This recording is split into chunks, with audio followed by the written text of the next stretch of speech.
নমস্কার বন্ধুরা, আশা করি আপনারা সবাই ভালো আছেন। আমরা সবাই ভালো আছি। তো বন্ধুরা দেখুন, চলে এসেছে আজকে সাদা হাঁসের নীল ডিম নিয়ে। তো বন্ধুরা দেখতেই পাচ্ছেন এই ডিমের কালারটা কিন্তু নীল, আর এই ডিমের কালারটা কিন্তু সাদা। তো বন্ধুরা, তো অনেকেই হয়তো হাঁসের ডিম খেয়েছেন। তো আজকে কিন্তু এরকম ভিন্ন রকম একটা হাঁসের ডিম দিয়ে কিন্তু আমি রান্না করতে যাচ্ছি ডিমের দম। তো দেখুন, এখানে হাঁড়ি বসিয়ে দিয়েছি আর হাঁড়িতে জল দিয়ে দিয়েছি। জলটাও গরম হয়ে এসেছে। এখন আমি এখানে ডিমগুলো বসিয়ে দিচ্ছি। প্রথমে নীল ডিমগুলো দিয়ে দিলাম আর এরপর আমি সাদা ডিমগুলো দিয়ে দিলাম।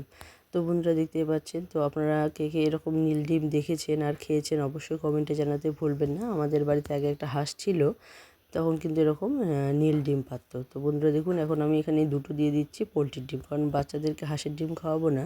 কারণ হাঁসের ডিম খেলে অনেক সময় সর্দি কাশির প্রবলেম হয়, যার জন্য কিন্তু হাঁসের ডিমটা ওদেরকে খাওয়াবো না। তার জন্য আমি ওখানে পোলট্রির ডিমটা দিয়ে দিয়েছি। আর এখন এখানে আমি 3টে আলু দিয়ে দিচ্ছি। 3টে আলু বড় বড় আলু ফালা করে নিয়েছি, দেখতে পাচ্ছেন ছুলে নিয়েছি। এখন আমি ডিমগুলোর সঙ্গে কিন্তু আলুগুলো দিয়ে দিলাম। আর ডিমগুলো কিন্তু ভালো করে ঘষে মেজে নিয়েছি, কারণ ডিমের গায়ে কিন্তু অনেক নোংরা থাকে, যার জন্য কিন্তু অনেক সময় এই একসঙ্গে যদি আমরা অন্য কিছু সেদ্ধ করি তাহলে কিন্তু এটাকে ভালো করে ঘষে মেজে নিতে হয়।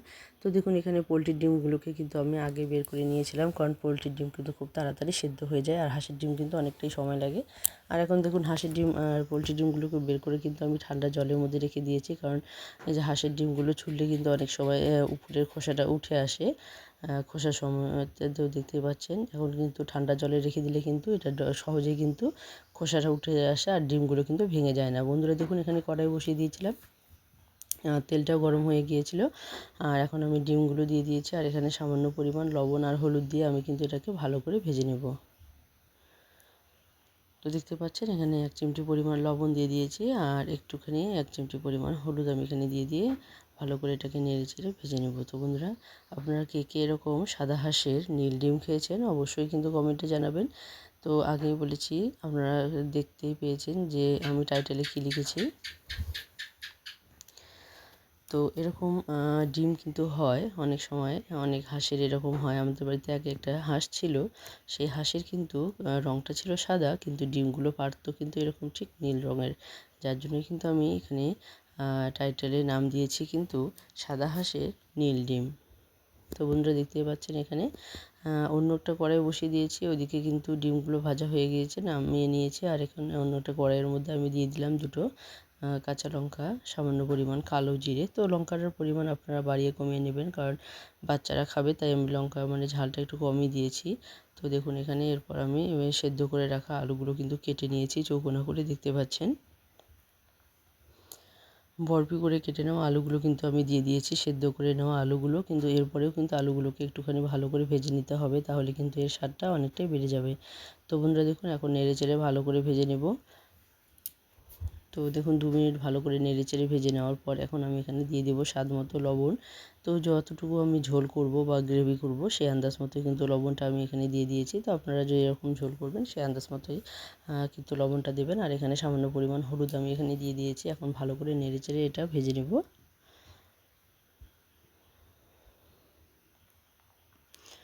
তো বন্ধুরা দেখতে পাচ্ছেন, এদিকে কিন্তু ভাজতে ভাজতে অন্য যে কড়াইটা ছিল, ডিম ভাজার কড়াইটা, সেখানে কিন্তু আমি দুটো পেঁয়াজ কুচি করে কেটে নিয়েছি। তো দেখতে পাচ্ছেন, ঝিরিঝিরি করে কেটে নিয়েছি। আর সেখানে কিন্তু এই পেঁয়াজটাও ভেজে নিচ্ছে। আমি কিন্তু আলুর সঙ্গে পেঁয়াজটা একসঙ্গে ভাজিনি, কারণ অনেক সময় দেখা যায় আলুর সঙ্গে যদি পেঁয়াজটা একসঙ্গে ভাজেন তাহলে কিন্তু পেঁয়াজগুলো অনেকটাই পুড়ে যায়। তো যার জন্য কিন্তু পেঁয়াজটা আমি আলাদাভাবে ভেজে নিচ্ছি। তো বন্ধুরা দেখুন, এখানে কিন্তু আলুগুলো প্রায় ভাজা হয়ে এসেছে। এখন আমি এখানে দিয়ে দেবো মশলাগুলো। তো মশলা হিসেবে আমি এখানে দিয়ে দিচ্ছি। তো দেখুন, এখানে মশলাগুলো কিন্তু আমি রেডি করে নিয়েছি। এখানে ধনে গুঁড়ো, কাশ্মীরি লঙ্কা গুঁড়ো, হলুদ গুঁড়ো, জিরে গুঁড়ো, আর হচ্ছে গিয়ে এখানে আদা বাটা। তো এখানে কিন্তু সবগুলোই আমি হাফ চামচ পরিমাণ নিয়েছি। আর আদা বাটাটা নিয়েছি 2 চামচ পরিমাণ। বন্ধুরা দেখুন, এখন আমি এখানে জলে গুলিয়ে রেখে দিলাম, যেহেতু শুকনো মশলা তাই কিন্তু আমি জল দিয়ে গুলে রেখে দিয়েছি। তো বন্ধুরা দেখতেই পাচ্ছেন, মশলাগুলো জলে গুলে রাখার পরে দিকে কিন্তু ভাজা হয়ে গেছে পুরোপুরি আলুগুলো। এরপর আমি ভেজে রাখা আলুগুলোতে দিয়ে দিলাম মশলাগুলো। বন্ধুরা দেখতেই পাচ্ছেন, এখন মশলাগুলোকে ভালোভাবে কষিয়ে নিতে হবে। এরপর পেঁয়াজটাও কিন্তু দিয়ে দিতে হবে। তো বন্ধুরা যারা প্রথম দেখছেন, যারা এখনও স্কিপ করেননি, তারা কিন্তু পুরোটাই দেখলে বুঝতে পারবেন কীভাবে রান্নাটা হয়েছে, আর খেতেও কিন্তু ভীষণ সুস্বাদু হয়েছে।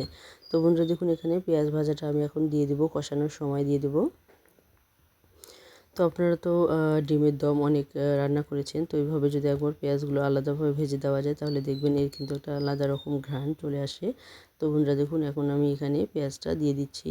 আর অনেক সময় দেখা যায় যে অনেকেই কাঁচা পেঁয়াজ কিন্তু বেটে দিয়ে দেন, সেটা কিন্তু অন্যরকম একটা উগ্র ঘ্রাণ আসে। আর যদি এরকম ভেজে দেন তাহলে কিন্তু সেটার আলাদা রকম একটা ঘ্রাণ আসে। তো অবশ্যই বলবো যারা এখনও এইভাবে খাননি তারা অবশ্যই একবার এইভাবে ট্রাই করে দেখবেন, আশা করি আপনাদের ভালো লাগবে। তো বন্ধুরা দেখুন এখানে কিন্তু যে কষানোটা সেখানে কিন্তু দেখুন জলটা কিন্তু পুরোপুরি শুকিয়ে এসেছে, কষানোটাও কিন্তু মোটামুটি হয়ে এসেছে। তো এখন একটু ভালো করে নেড়ে চেড়ে ভেজে নিয়েছি। তো দেখতেই পাচ্ছেন এখানে কিন্তু কষানোটা পুরোপুরি হয়ে গেছে আর মশলাগুলো কিন্তু ভালো করে ভাজা হয়ে গেছে। তো এখন আমি এখানে দিয়ে দিচ্ছি জল। তো এখানে আমি 2 গ্লাস পরিমাণ জল কিন্তু এখানে দিয়ে দিয়েছি। তো আপনারা যেরকম লবণ দিয়েছেন সেই আন্দাজ মতো কিন্তু জলটা দেবেন। তো এখানে কিন্তু আমি লবণের আন্দাজ মতো আমি এখানে 2 গ্লাস পরিমাণ জল কিন্তু দিয়ে দেব। কারণ এখানে কিন্তু আলুগুলো পুরোপুরি সেদ্ধ করাই, এখানে আলাদাভাবে সেদ্ধ করে নেওয়ার কোনো ব্যাপার নেই। তো বন্ধুরা দেখতেই পাচ্ছেন এখানে ভালো করে নেড়েচেড়ে মশলাগুলোকে একটুখানি গুলিয়ে নিয়েছি। তো এরপর দেখুন জল দেওয়ার পর কিন্তু আমি এটা ভালো করে জলটাকে ফুটিয়ে নিয়েছি। তো বন্ধুরা দেখুন এখানে কিন্তু জলটা পুরোপুরি ফুটে উঠেছে। এখন আমি ভেজে রাখা ডিমগুলো কিন্তু এখানে দিয়ে দেবো। তো বন্ধুরা দেখুন ডিমগুলো দিয়ে দিচ্ছি। আর ডিম দেওয়ার পর কিন্তু আবার 2 মিনিটের মতো জাল করে নিতে হবে। আর এখন এই অবস্থায় আমি দিয়ে দিব গরম মশলা।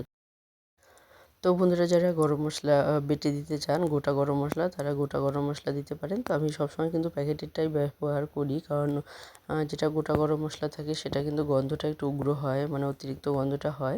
তো হালকা হালকা গরম মশলার ঘ্রাণটাই আমার ভালো লাগে, যার জন্য কিন্তু সবসময় আমি প্যাকেটের গরম মশলাটাই ব্যবহার করি।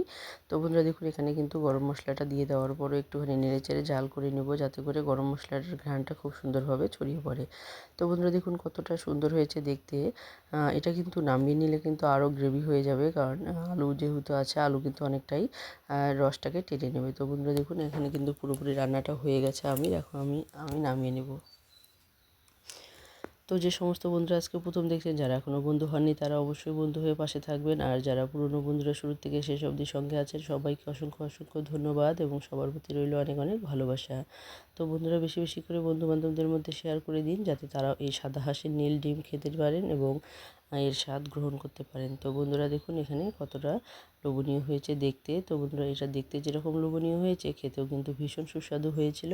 তো বন্ধুরা আজকে এখানে শেষ করে দিচ্ছি, আবারও চলে আসবো নতুন কোনো রেসিপি নিয়ে। ততক্ষণে সবাই ভালো থাকবেন, সুস্থ থাকবেন। বাই।